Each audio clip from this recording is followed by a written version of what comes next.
लाल चुन्नी की परछाई शिवपुर गांव में अभी अभी शादी हुई थी। नई दुल्हन अनान्या लाल जोड़े और लाल चूड़ियों में सजकर अपने ससुराल आई थी।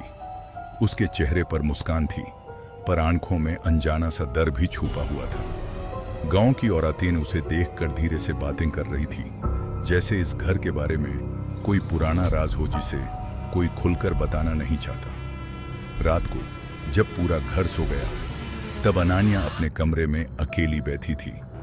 बाहर तेज हवा चल रही थी, पर खिड़की बंद होने के बावजूद पर्दे अपने आप हिलने लगे। दिए की लौ कांप रही थी, जैसे किसी ने सांस लेकर उसे बुझाना चाहा हो। तभी यूं से पायल की हल्की सी छन छन सुनाई दी, पर उसने तो पायल उतर कर तकिए के पास रख दी थी। आवाज धीरे धीरे पास आने लगी। अनान्या का दिल जोर जोर से धड़कने लगा। उसने कमरे के कोने की तरफ देखा, जहां अंधेरा कुछ ज्यादा ही घना लग रहा था। उसी अंधेरे से एक परछाई उभरी, एक दुल्हन की, बिल्कुल उसी के जैसी लाल चुन्नी और गहने पहने हुए। फर्क सिर्फ इतना था कि उसका चेहरा फीका था और आंखों में अजीब सी खाली सी चमक थी। परछाई ने धीमी भरी आवाज में कहा, यह घर मेरी शादी का गवाह है, पर मेरी खुशी का नहीं। अनान्या का गला सूख गया। वो कुछ बोलना चाहती थी, पर आवाज ही नहीं निकली। परछाई धीरे धीरे आगे बढ़ी। उसके हाथों की चूड़ियां आपस में टकरा कर हल्की सी आवाज कर रही थी, जैसे कोई पुरानी याद जग रही हो। उसने दीवार पर लटकी एक पुरानी शादी की तस्वीर की तरफ इशारा किया।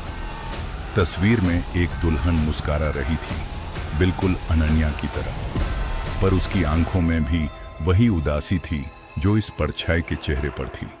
परछाई बोली, मैं भी नई दुल्हन थी, सपने लेकर इस घर में आई थी, पर मेरी शादी की रात ही मेरी कहानी अधूरी रह गई। तब से मैं यहीं हूं, इंतजार में।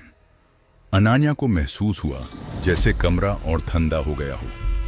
हवा का एक झोंका आया और दिया बुझ गया। अंधेरे में सिर्फ उस परछाई की आंखें चमक रही थी। मैं किसी को नुकसान नहीं पहुंचती, परछाई ने कहा, बस अपनी कहानी सुनाना चाहती हूं, ताकि कोई और दुल्हन मेरी तरह अकेली न महसूस करे।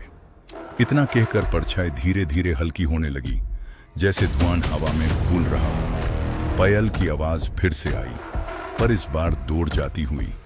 सुबह जब अनान्या उठी तो कमरा बिल्कुल नॉर्मल था, पर दीवार पर लटकी तस्वीर के पास जमीन पर लाल चूड़ी का एक टुकड़ा पड़ा था।